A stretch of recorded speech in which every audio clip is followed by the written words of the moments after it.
Hello दोस्तों, आप सभी का कटारिया क्लासेस में स्वागत और अभिनंदन है। मैं आप सभी के बीच में नेहा। आप सभी लोगों के बीच में मैंने बात रखी थी भारत के भूगोल की, और भारत का भूगोल मैंने थोड़ा थोड़ा सा शुरू भी किया था कि कर्क रेखा कैसे गुजरती। मैंने दिशाओं के बारे में बताया कि कैसे कैसे दिशाएं आपकी होंगी। तो आइए अब उसके आगे शुरू करते हैं। तो कल का पहले फटाफट रिवीजन कराएंगे और कराने के बाद उसके आगे बढ़ते हैं। रिवीजन पर केवल दिशाएं बताएंगे, बाकी आपके पीवाईक्यू या यू कहें एमसीक्यूज के माध्यम से सारे क्वेश्चनों को कवर किया जाएगा। आपके सारे डाउट को वहां पर क्लियर किया जाएगा। फिर भी उससे पहले कुछ कुछ चीजें, जैसे आपको मैंने बताया था कि ये आपका उत्तर होगा, ये आपका दक्षिण होगा, ये आपका पूरब होगा और ये आपका पश्चिम होगा। इन सब की मैंने बात की थी और हमने कहा कि इन दिशाओं को ज्यादा महत्व दिया गया। ठीक है, इन दिशाओं को ज्यादा महत्व दिया गया, तो इसको आप क्या पढ़ेंगे? उत्तर पूर्व पढ़ते हैं। क्या पढ़ते हैं? उत्तर पूर्व पढ़ेंगे। इसको आप क्या पढ़ेंगे? तो आप कहेंगे दक्षिण पूर्व पढ़ेंगे। क्या पढ़ेंगे? दक्षिण पूर्व पढ़ेंगे। अगर आप इसको पढ़ना होगा तो आप इसे क्या पढ़ेंगे? तो आप कहेंगे दक्षिण पश्चिम पढ़ेंगे। क्या? दक्षिण पश्चिम पढ़ेंगे। अगर आपको ये वाली दिशा ज्ञात करनी होगी तो कौन से बताएंगे? तो आप कहेंगे उत्तर पश्चिम दिशा। उत्तर पश्चिम दिशा। मैंने आपको बताया भी कि इन दिशाओं को ही आपने जाना कि इन दिशाओं को ही क्यों महत्व दिया गया सबसे ज्यादा भारत के भूगोल में, या यूं कहें भूगोल में। अब कहेंगे मैडम जी आपने तो बता दिया कि उत्तर और दक्षिण को ज्यादा महत्व दिया गया है कंपास या चुंबक के कारण, कि चुंबक हमारा उत्तर और दक्षिण की दिशा में चलता है। लेकिन आप ही तो अभी बताएंगी या आगे बताएंगी पूर्वोत्तर भारत कहा जाता है, तो क्यों नहीं इसे उत्तर पूर्व भारत कहा जाता है? आप भूगोल में भी पढ़ेंगे तो पूर्वोत्तर भारत का ही नाम मेंशन मिलता है। हाँ बिल्कुल, लेकिन आप गलती मत करिएगा। रेलवे स्टेशन पर भी जाएंगे ना तो पूर्वोत्तर लिखा रहता है, लेकिन आप जब ज्योग्राफी पढ़ रहे हैं या ज्योग्राफी के अगर आप बच्चे हैं, स्टूडेंट हैं, तो फिर आपको ये दिशाएं ज्यादा महत्व देकर आपको पढ़नी ही पड़ेंगी। ठीक है, ये ज्योग्राफी कहती है, हम नहीं कह रहे हैं भाई, ज्योग्राफी कहती है। अब कुछ चीजें आती हैं कि विश्व में भारत का क्या स्थान है विश्व में। तो सबसे पहले भारत का कुल क्षेत्रफल कितना है पहले देख लेते हैं मोटा मोटा। अब यूं कहें आपका पहले यहां से कि ये आपका ग्लोब है। क्या है? ग्लोब है। यहां से आपकी जाती है भूमध्य रेखा, या इसी को भूगोल में, फिर से भूगोल की बात कर रहे हैं, भूगोल में इसे विषुवत रेखा कहा जाता है। क्या? विषुवत रेखा। इंग्लिश वाले जो होंगे उन लोगों के लिए इक्वेटर रेखा कहा जाता है। क्या कहा जाता है? इक्वेटर रेखा, क्योंकि ये गोलार्ध को या यूं कहें ग्लोब को दो बराबर भागों में बांट देती है, इधर वाला उत्तरी गोलार्ध और इधर वाला दक्षिणी गोलार्ध में। अब आप देखेंगे हमारा भारत कहाँ है? हमारे भारत से 23.5 डिग्री कर्क रेखा बीचों बीच से गुजरती है और 23.5 डिग्री मकर रेखा नीचे से जाती है। ना तो हमें ये रेखा पढ़ने की जरूरत है अभी, ना तो हमें ये रेखा पढ़ने की जरूरत है, क्योंकि अभी हम सिर्फ भारत का भूगोल पढ़ रहे हैं। जब भी ये सारी चीजें वर्ल्ड के मैप में या वर्ल्ड भूगोल या आपके विश्व का भूगोल आता है तब वहां पढ़ाई जाती है अच्छे से, इत्मीनान से। तो हमारा, अब आप देखेंगे हमारा भारत पूरी तरह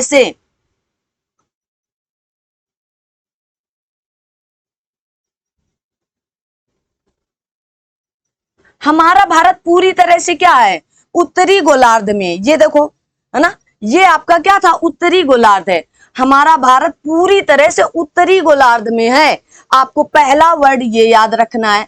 और उत्तरी गोलार्ध के साथ साथ 0 डिग्री आपकी क्या है? 0 डिग्री यामनोत्तर रेखा जाती है। अब 0 डिग्री भारत ग्लोब के बीचों बीच से जाती है। अब ये पूरब और पश्चिम में से बांटती है। मैंने दिशाएं इसीलिए बताया। अब जब ये वाली बीच वाली रेखा जा रही तो किसको बांट रहे? ये पूरब है और ये पश्चिम। और जब ये वाली रेखा गई तो किसको बांटा? ये उत्तर है और ये दक्षिण को बांटा। अब हमने कहा कि हमारा पूरी तरह से भारत किसमें है? अब बीच वाली रेखा ये जो है विषुवत रेखा या इक्वेटर रेखा या भूमध्य रेखा, ये उत्तरी और दक्षिणी भारत में ग्लोब को बांट रही, उत्तरी गोलार्ध और दक्षिणी गोलार्ध में। तो हमारा भारत कहाँ है? उत्तरी गोलार्ध में, पूरी तरह से उत्तरी गोलार्ध में। पहली बात याद रखें। और ये आपकी 0 डिग्री यामनोत्तर रेखा है जो ग्लोब को दो बराबर भागों में ये भी बांट रही।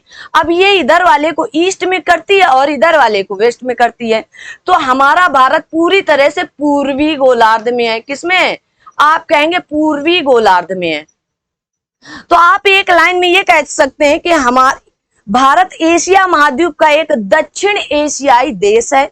दक्षिण एशियाई, क्योंकि ये दक्षिण में है, कल मैंने इसकी चर्चा की थी, है ना। दक्षिण भारत में कितने देश आते हैं, ये दक्षिण एशियाई देशों में कितने देश आते हैं, ये आप बता सकते हैं ना। सार्क वगैरह दक्षिण एशियाई देशों के अंतर्गत ही आते हैं।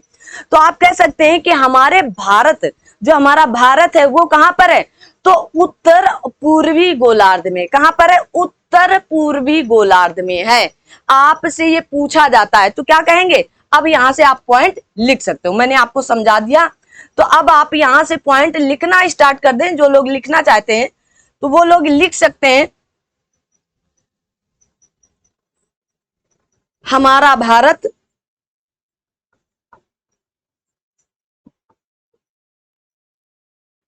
उत्तर पूर्वी गोलार्ध में है। किसमें, गोलार्ध में है। ठीक है, पहली बात आपको ये याद रखना है। अब आते हैं क्षेत्रफल की दृष्टि से हमारे भारत का क्या क्रम आएगा, तो आप लिखें भारत का कुल क्षेत्रफल, कुल या टोटल एरिया, ठीक है, कितना है, तो आप कहेंगे 32,87,263 या 63 वर्ग किलोमीटर, है ना। वर्ग किलोमीटर है, ना कि केवल किलोमीटर है। कितना है, 32,87,263 वर्ग किलोमीटर। अब बहुत से बच्चे यहाँ पर इंग्लिश मीडियम वाले हैं, तो उनके लिए मैं बता दूं, इसको आप मिलियन में याद रखें, तो 3.28 मिलियन, ठीक है, किसमें, मिलियन वर्ग किलोमीटर।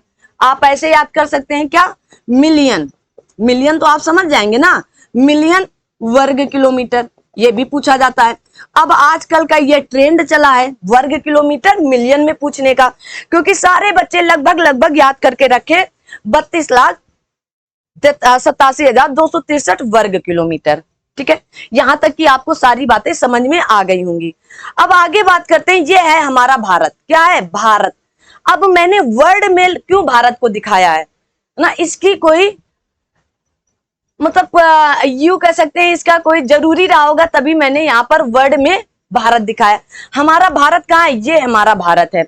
हमने कहा भारत एरिया में जो 32,87,263 वर्ग किलोमीटर है, वो पूरे वर्ल्ड में, या यू कह सकते हैं विश्व में भारत का कुल क्षेत्रफल 2.4% है। 2.4%, कितना है, 2.4% है। ठीक है, 2.4% है, याद करके रखे। टोटल एरिया कितना है विश्व के में, तो विश्व में देखो 100% में केवल इतना हमारा है, कितना, 2.4%। अब पूछा जाता है विश्व में भारत की जनसंख्या कितनी है, मोस्ट इंपॉर्टेंट प्रश्न है विश्व में, तो आप क्या कहेंगे, 17.5% है। कितना है, 17 ठीक है ना, तो आप कह सकते हैं 70.5% है। कितना, 17.5%। अब देखो, अब मैं इसकी बात नहीं कर, अब एरिया वाइज की आप बात कर लें।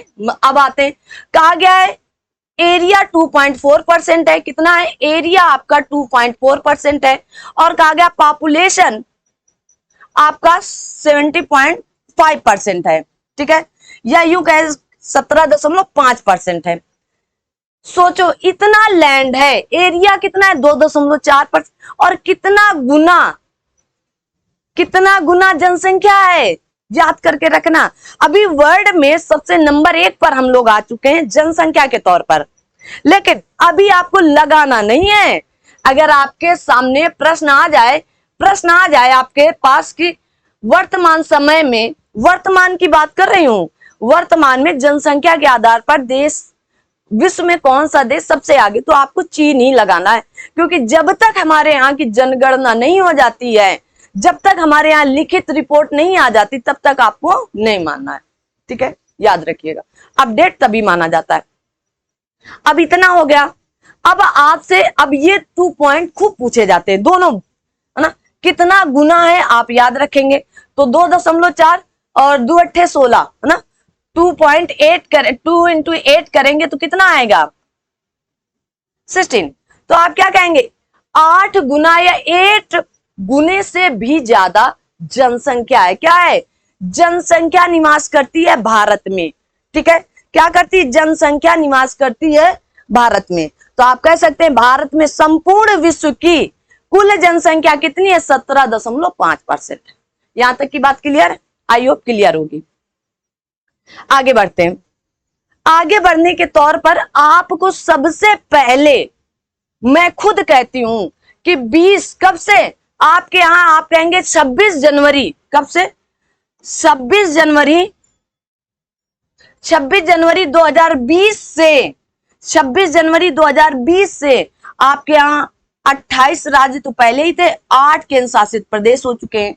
तो 28 राज्य और 8 केंद्र शासित प्रदेश आपको एक बार अपनी नजर से देखना है। आइए हम लोग देखते हैं, बिना देखे काम नहीं चलने वाला है, ताकि जब भी आपसे कहा जाए कि गुजरात कहाँ है तो आपका मोटा मोटा हाथ पहुंचे गुजरात यहाँ है, उत्तर प्रदेश यहाँ है, पूछा जाए मध्य प्रदेश यहाँ है, तो सबसे पहले ऊपर आप देखेंगे आपको क्या दिख रहा है लद्दाख, है ना। पहले कभी ये पूरा जम्मू कश्मीर हुआ करता था, लेकिन 20 और यूं कह सकते हैं 26 जनवरी 2020 से आपके ये 2 यूटी बने, और 2 यूटी बनने के कारण क्या हुआ तो आप कहेंगे 28 और 8 पहले ही ये बन चुका था ना, क्योंकि ये दादर नागर हवेली और दमन द्वीप ये अलग मतलब 1 हो गए थे, इसलिए 8 हो गए थे या 8 हो गए थे। ठीक है याद रखिएगा। फिर आप कहेंगे ये जम्मू कश्मीर है। क्या है जम्मू कश्मीर, आपने देखा कि हिमाचल प्रदेश जस्ट नीचे लगा है ना, तो आपने क्या देखा मुकुट हमेशा ऊपर ताज की तरह बना हुआ लद्दाख बैठा हुआ है। फिर हिमाचल प्रदेश है ना, अब इनकी राजधानियां हो सके तो आप याद कर सके लद्दाख ले, जम्मू कश्मीर तो आप कह सकते हैं श्रीनगर, हिमाचल प्रदेश की राजधानी शिमला है ना, पंजाब की राजधानी चंडीगढ़, हरियाणा की राजधानी भी चंडीगढ़ मानी जाती है। ठीक है, और दिल्ली आपका केंद्र शासित प्रदेश है, इसकी राजधानी न्यू दिल्ली माना जाता है। फिर आता है आपका उत्तराखंड, उत्तराखंड की राजधानी देहरादून है। क्या है देहरादून, देखो क्रम से। फिर आपका आता है उत्तर प्रदेश, उत्तर प्रदेश की राजधानी लखनऊ है। फिर आप इधर आए राजस्थान, राजस्थान की राजधानी जयपुर है। क्या है जयपुर है। फिर आप गुजरात देखें, गुजरात की राजधानी गांधीनगर है। मध्य प्रदेश की राजधानी भोपाल है। और फिर इधर आप देखेंगे महाराष्ट्र की राजधानी मुंबई है। क्या है मुंबई है, मोस्ट इंपॉर्टेंट है, याद करते चले। छत्तीसगढ़ की राजधानी रायपुर है। क्या है रायपुर है। झारखंड की राजधानी रांची, धोनी भाई जी का स्थान कह सकते हैं झारखंड। बिहार, बिहार की राजधानी आपकी पटना है। क्या है पटना है। अब आते हैं सिक्किम, सिक्किम की राजधानी गंगटोक है। सबसे बड़ी बात, सिक्किम आपका 7 सिस्टर के अंतर्गत नहीं आता है, आपको याद करके रखना है। क्या आप लोग कमेंट बॉक्स में कमेंट करके बताएंगे क्या सिक्किम हमारा अपना था, क्या सिक्किम हमारा अपना राज्य था पहले, बताएंगे।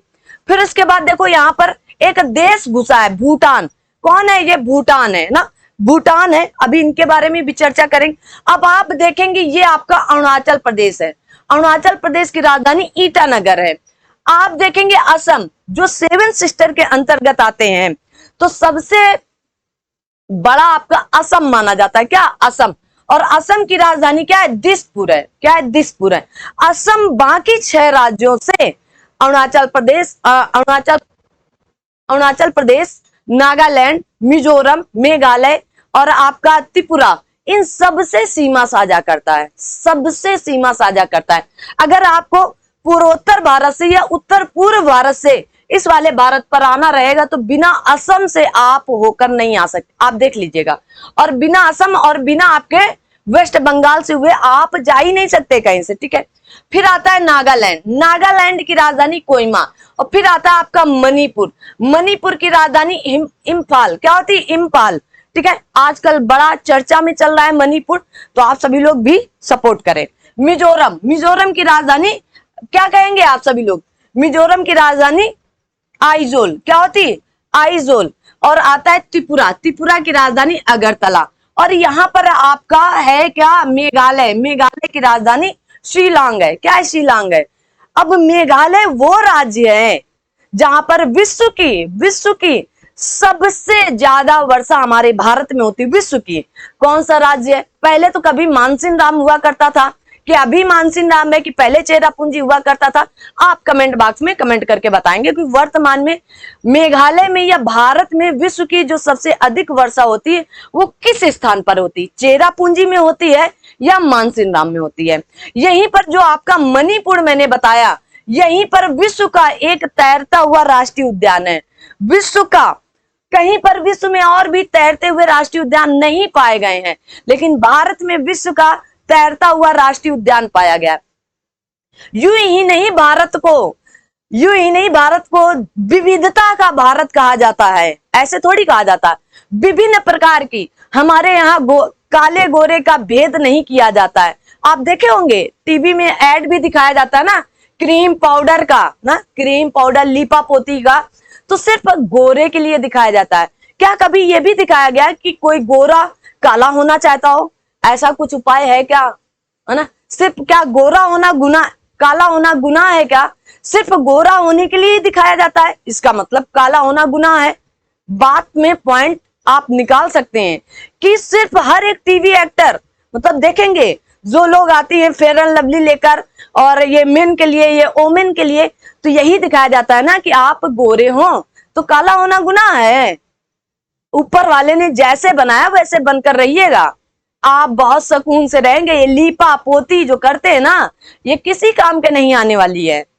लीपा पोती से सूरत नहीं, सीरत से प्यार करना चाहिए इंसान को, लेकिन आज के जमाने में लोग सूरत से ही प्यार करते हैं, सीरत कहाँ देखते हैं। लोगों की सीरत तो धरी की धरी रह जाती है ना। आइए आगे बात करते हैं। अब आता है वेस्ट बंगाल। मैंने कहा, आप सभी लोगों ने सुना भी, नहीं सुना तो सुनिएगा। मैंने कहा जब हमारा भारत कहा गया है, देखो कि ये ईस्ट है और ये वेस्ट है, ये नॉर्थ है और ये साउथ है ना, तो क्यों इसे वेस्ट मीन्स पश्चिम बंगाल, क्यों इसे पश्चिम बंगाल कहा गया? सरकार को नाम बदलने का बड़ा शौक है, मतलब शौक क्या, बदल रहे, अच्छी बात है, बहुत अच्छी बात है, अच्छा वर्क हो रहा है, लेकिन जरा सा इस पर भी ध्यान दे लेते। ये यहां तक फैला हुआ, गलती भी मत करना कि भूटान से सीमा नहीं साझा करे, ये भूटान से सीमा साझा कर रहा है ना। तो पश्चिम बंगाल क्यों कहा गया? पहले ये कभी बंगाल हुआ करता था। क्या हुआ करता था? बंगाल। लेकिन कैनिंग नाम कौन थे? Lord Canning. उन्होंने क्या किया कि फूट डालो और राज करो, फूट डालो और राज करो, और इसमें क्या किया गया, दो हिस्सों में बंगाल को बांट दिया। जो पूर्वी हिस्सा था या ईस्ट वाला जो हिस्सा था बंगाल का, वो मुस्लिम या आप कह सकते हैं इस्लाम धर्म को वर्चस्व दिया गया। किसमें? इस्लाम। और जो पश्चिमी हिस्सा था या वेस्ट बंगाल था, इसमें हिंदुओं के लिए क्या कहा गया? हिंदुओं के लिए कहा गया। ठीक है। अब यहां पर जमकर क्या हुआ? मां ताता पाड़ी हुआ। लेकिन आता है समय 1971 का, पाकिस्तान लेने आते हैं कि हमारा पूर्वी बंगाल है, हम लेकर जाएंगे भाई साहब इसको, ना बोले ना कि हम इसको लेकर जाएंगे अपने साथ। अरे हम अपने घर से, अपने मंदिरों से, अपने घर से हम किसी को सामान नहीं ले जाने देते हैं, तो हम अपने देश से किसी राज्य को ले जाने देंगे आपके लिए? सोचने वाली बात है ना।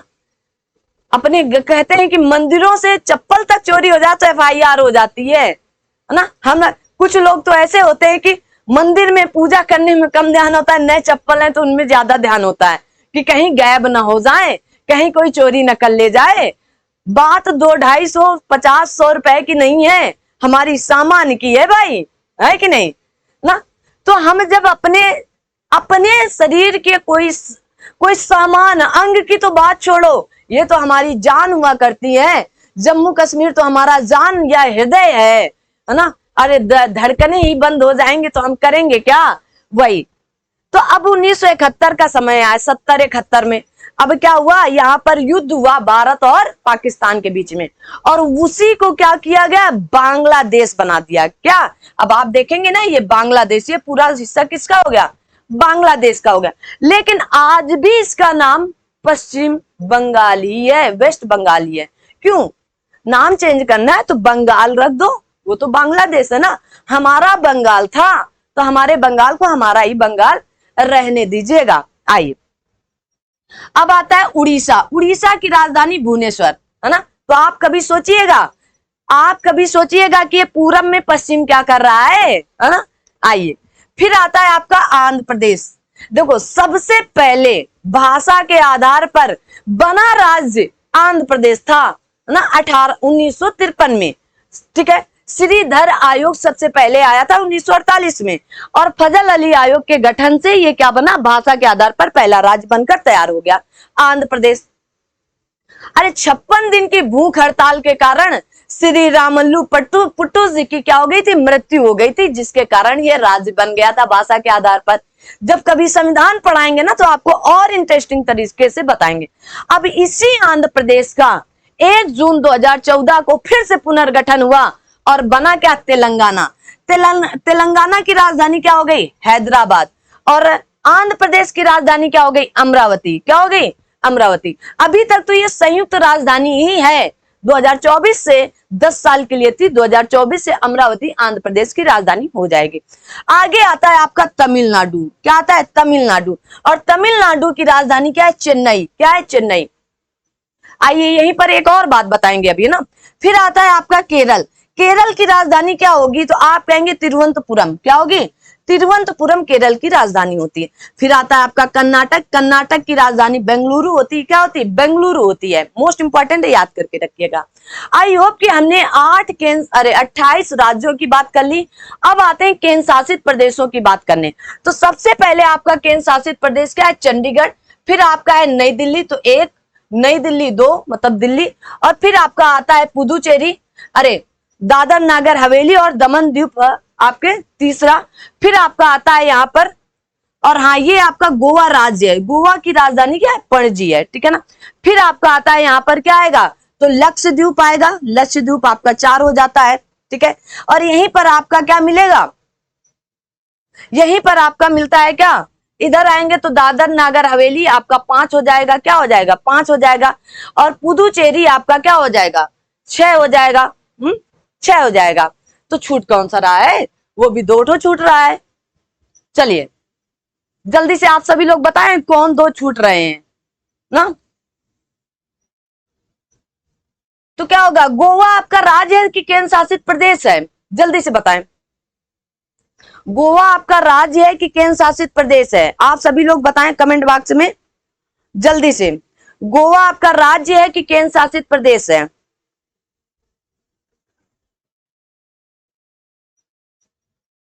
तो 8 होने चाहिए ना, 8 हैं केंद्र शासित प्रदेश ना, तो 8 कौन कौन थे। ओके ओके ठीक है, गोवा आपका राज्य है ना। 2 आपके लद्दाख और केंद्र शासित और जम्मू कश्मीर है। इनको तो भूल ही गए ना। चलिएगा, जो मोस्ट इंपॉर्टेंट है वर्तमान। तो पहला दूसरा मतलब लद्दाख, जम्मू कश्मीर, अब चंडीगढ़ और नई दिल्ली, और उसके बाद दमन और दादर नागर हवेली, फिर उसके बाद आपका लक्षद्वीप, और फिर उसके बाद आपका पुदुचेरी और आपका अंडमान निकोबार द्वीप समूह। ठीक है, ये आपके 8 केंद्र शासित प्रदेश। कितने, 8 केंद्र शासित प्रदेश। अब आप एक चीज लिखेंगे, हमारे भारत में देखिएगा एक ऐसा केंद्र शासित या संघ शासित प्रदेश है।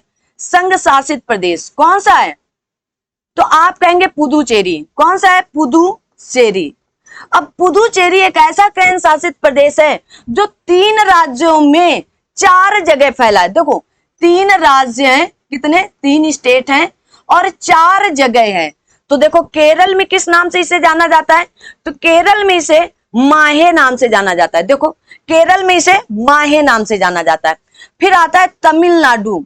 तमिलनाडु, ठीक है, तमिलनाडु में इसे 2 नाम से जाना जाता है। एक तो कराईकल नाम से जाना जाता है, क्या, कराईकल नाम से जाना जाता है। और दूसरा आपका जाना जाता है पुदुचेरी के नाम से। किस नाम से, तो पुदुचेरी के ही नाम से। और तीसरा नाम आता है आपका कौन सा, आंध्र प्रदेश। लिख लो, आंध्र प्रदेश।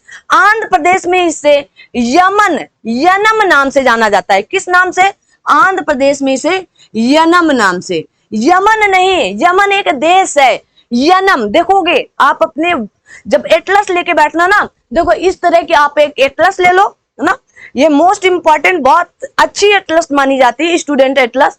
और इससे आपका कोई भी प्रश्न बाहर नहीं जाने वाला है। तो आप अपने पास बिना एटलस के नहीं पढ़े, आपको लिखने की जरूरत नहीं है। देखो जितनी चीजें अभी तक मैंने बताई ना, देखिए आप अपना वर्ल्ड मैप, अरे भारत का मैप खोलेंगे, कौन सा वाला, एक कोई सादा सा वाला, इनमें से इस तरह वालों में से कोई भी एक खोल लेंगे, है ना, जो आपको लगे कि यहां लिखने में अच्छा रहेगा, वहीं पर इस सारी चीजों को पेन लेकर क्या करते जाएं, राउंड राउंड घुमाकर लिखते जाएं। ठीक है, अब इतनी बात आपकी हो गई। आई होप कि यहां तक की सारी बातें आपके बीच में हो गई थी।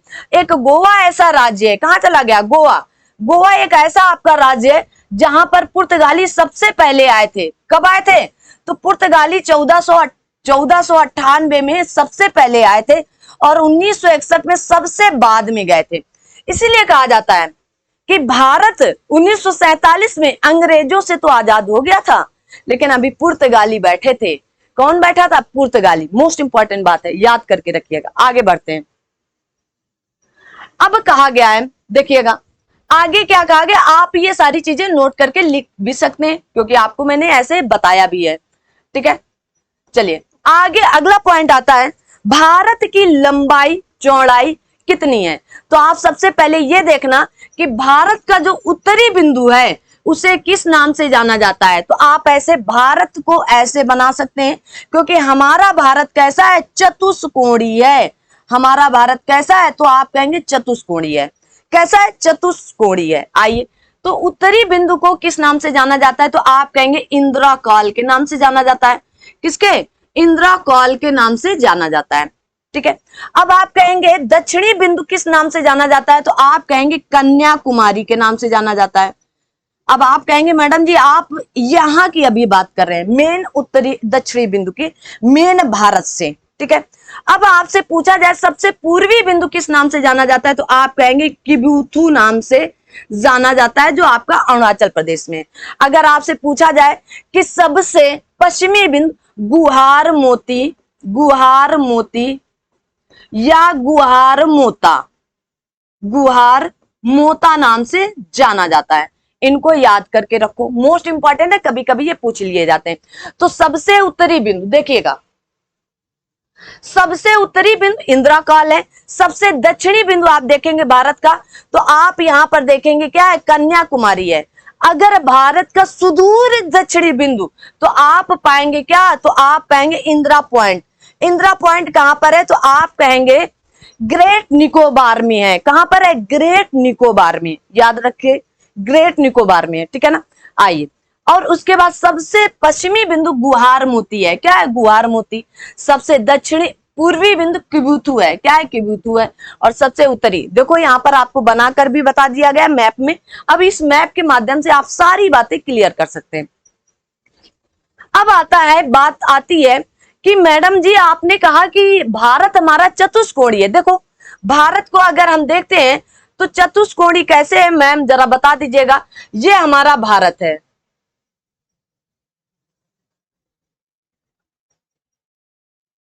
कितनी चतुष्कोणीय बना, क्या बना, चतुष्कोणीय। अब पूछा जाता है उत्तर से लेकर दक्षिण तक की लंबाई कितनी है, तो आप लिखेंगे north to south, north to south की लंबाई कितनी है, तो आप लिखेंगे 3214 किलोमीटर। ठीक है ना, आगे पूछा जाएगा ईस्ट टू वेस्ट की लंबाई कितनी है, तो आप कहेंगे कितनी है, तो आप लिखेंगे 2933 किलोमीटर। अब आपसे ये पूछा जाता है, अब ये नहीं पूछा जाता है, लेकिन आपको याद रखना, आपको देखने से भी लगता है, देखिएगा कि ये वाली लंबाई थोड़ी सी लंबी दिख रही है, दिख रही कि नहीं, और ये वाली लंबाई थोड़ी सी कम दिख रही, थोड़ी सी, है ना। अब आपसे पूछा जाता है कि इनके बीच का कुल अंतर कितना है। प्रश्न यहां से बनकर यूपीएससी ने पूछा है, यूपीएससी ने ये घुमाकर पूछा था, है ना। बच्चे बड़े कंफ्यूज हो गए जब पहली बार ये प्रश्न आया, है ना। तो कितना अंतर होगा भाई, घटा लो, तो 4 में 3 गए 1, और इधर 1 बचा, तो इधर से लेंगे तो कितना हो जाएगा 11, 11 में 3 गए तो 8, है ना। अब इधर 1 बचा, कितना बचा 1, और इधर से लेंगे तो कितना बचा, तो 11 में 2 गए तो 9, तो 281 किलोमीटर का अंतर है। कितना अंतर है? तो लंबाई चौड़ाई में, लंबाई और चौड़ाई में कुल कितना अंतर है? तो 281 किलोमीटर का अंतर है। कितना अंतर है आपसे पूछा जाता है, आप बताइएगा। ठीक है, आगे देखेंगे। कहा गया ये आपको बता दिया है मैंने, भारत का क्षेत्रफल कितना है? तो 32,87,263 वर्ग किलोमीटर। अब आपके भारत से कर्क रेखा गुजरती, कौन सी रेखा गुजरती? तो आप कहेंगे कर्क रेखा, जो भारत के बीचों बीच से जाती है। कहां से जाती है? भारत के बीचों बीच से जाती है। और कल मैंने आपको याद भी कराया था कि सबसे पहले कहां से जाएगी? तो आप कहेंगे गुजरात से जाती है। कहां से जाएगी? तो आप कहेंगे, अरे भाई, सबसे पहले कहां से जाएगी? तो आप कहेंगे गुजरात से जाती है। फिर आप देखेंगे थोड़ा सा हिस्सा राजस्थान में छूता है। फिर आप देखें कि मध्य प्रदेश में, कहां पर? मध्य प्रदेश से जाती है। अब मध्य प्रदेश के बाद इधर देखेंगे छत्तीसगढ़ से, कितना? थोड़ा सा। इधर देखेंगे झारखंड से, झारखंड से। अब यहां जब आप पहुंचते हैं तो कौन सा है? वेस्ट बंगाल है। क्या है? वेस्ट बंगाल। ये आपका क्या है? त्रिपुरा से, त्रिपुरा से। और इधर देखेंगे आप मिजोरम से। तो आपके किन राज्यों से नहीं गई? ना तो आप जिसका इंतजार कर रहे थे मध्य प्रदेश के बाद शायद यहां पर यूपी लग जाए, यूपी से नहीं गई। 23.5 डिग्री कर्क रेखा हमारे यूपी को टच तक नहीं करती है। कहती है भाई आप जा सकते हो, हम बाद में आए। चलिए, तो कितने राज्यों से? 8। 1 2 3 4 5 6 7 8, 8 राज्यों से आपकी कर्क रेखा गुजरती। कितने राज्यों से? 8 राज्यों से। आपसे पूछा भी जाता है कि कितने राज्यों से मित्र पर गमछा उड़ा, या जो भी कुछ हो, मुझे ट्रिक नहीं आती। देखो मैं बिल्कुल क्लियर रहती हूँ हर चीज, बस मुझे इतना पता है ऐसे कुछ करके है कि मित्र पर गमछा उड़ा, पर मुझे नहीं याद है ना। तो आपको मित्र पर गमछा नहीं उड़ाना है। क्यों नहीं उड़ाना है भाई? मुझे मेरा मन कर रहा है कि मैं अपने मित्र पर गमछा उड़ा दूं ना, तो उड़ा दो। लेकिन जब आपसे ये पूछेगा कि पूरब से पश्चिम की तरफ लगाओ और पश्चिम से पूरब की तरफ लगाओ, तो न मित्र पर गमछा उड़ेगा और न मित्री पर दुपट्टा उड़ेगा, है ना। आप फिर आंखें बगाड़ के रह जाओगे। तो आपको याद रखना है गुजरात, राजस्थान, मध्य प्रदेश, छत्तीसगढ़, झारखंड, पश्चिम बंगाल, त्रिपुरा, मिजोरम। अगर पूरब से पूछा जाए तो मिजोरम, त्रिपुरा, वेस्ट बंगाल, झारखंड, छत्तीसगढ़, मध्य प्रदेश, राजस्थान, गुजरात। आपको 8 राज्य उल्टा सीधा सब तरह से याद हो। अब यहाँ पर मैडम जी कुछ लिखा है, आपने बताया नहीं अभी तक कि समुद्री तट रेखा की कुल लंबाई 7516.6 है। इन्होंने क्या किया? मैप में पूरा लिख लिया। वैसे 7516.6 किलोमीटर है। अगर आप देखेंगे तो एग्जैक्ट इतनी है, तो आप एग्जैक्ट याद रखें, 17 मत याद रखिएगा। ठीक है, तो भैया ये कौन सी कुल समुद्र की लंबाई बताई जा रही है? आइए बताते हैं। तो समुद्र से लगे टोटल राज्य कितने हैं? तो आप कहेंगे 9 राज्य लगे। कितने? 9 राज्य। आइए देखते हैं। सबसे पहले आपका आता है गुजरात। कौन सा? गुजरात। फिर आपको ऐसा मैप दिखाएं, ये है। सबसे पहले आपको ताकि दिखे, देखो ये समुद्र के किनारे से लग रहे हैं, तो सबसे पहले कौन सा आता है? आप कहेंगे गुजरात। क्या है? गुजरात। गुजरात के बाद आपने देखा महाराष्ट्र, महाराष्ट्र के बाद ये छुटकू सा गोवा। कौन? गोवा। गोवा के बाद कर्नाटक, कर्नाटक के बाद केरल।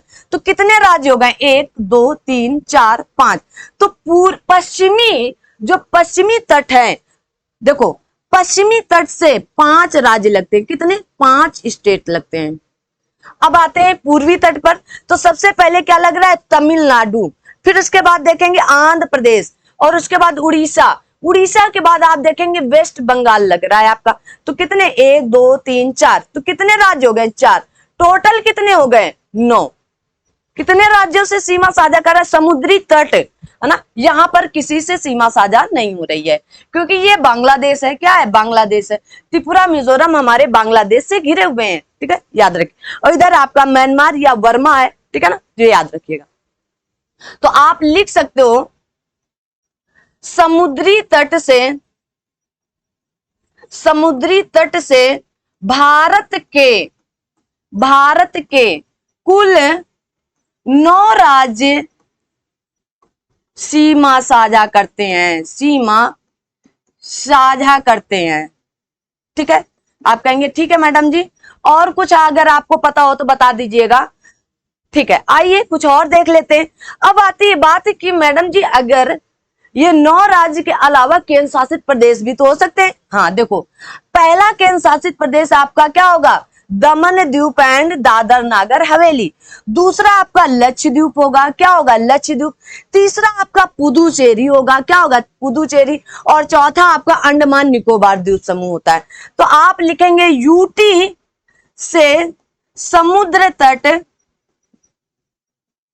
4 से लगता है, 4 से सीमा लगती है, सीमा लगती है। ठीक है, आप इसे लिख सकते हैं।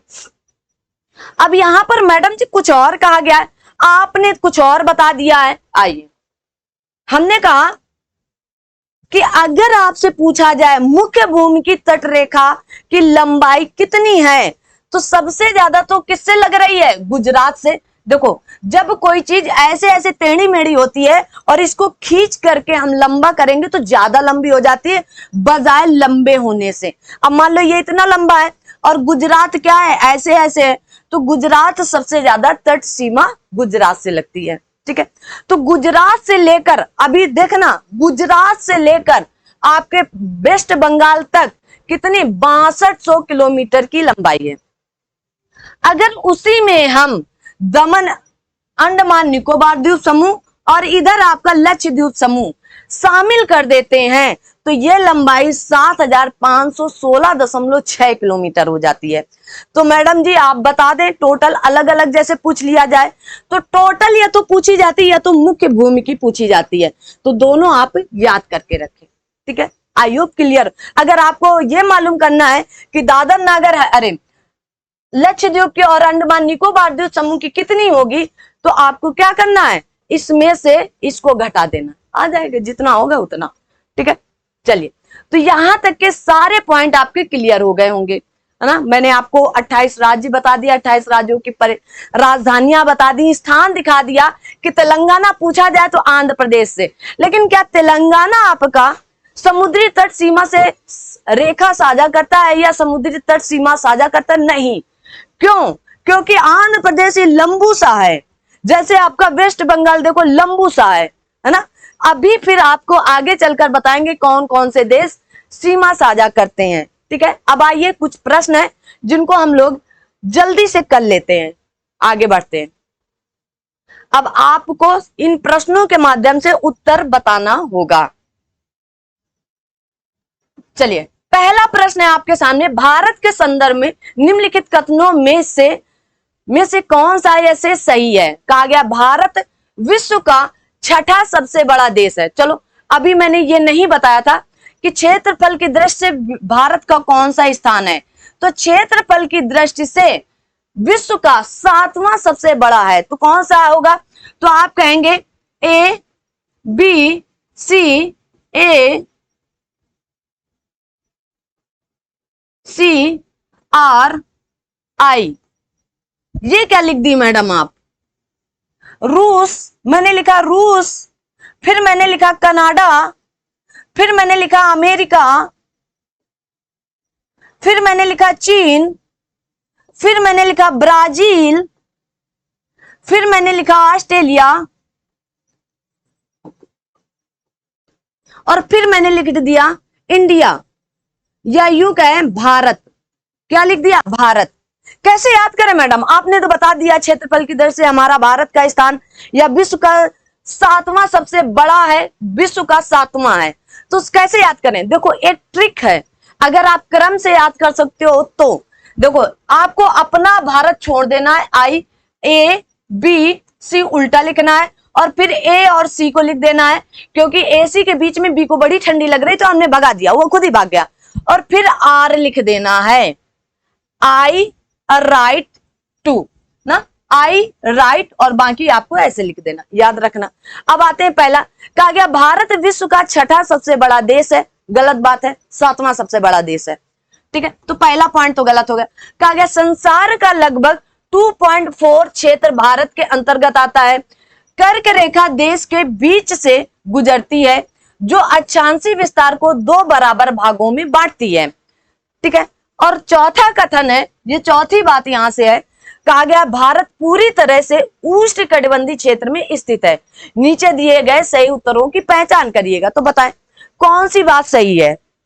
तो पहली बात गलत हो गई, दूसरी बात बिल्कुल सही है।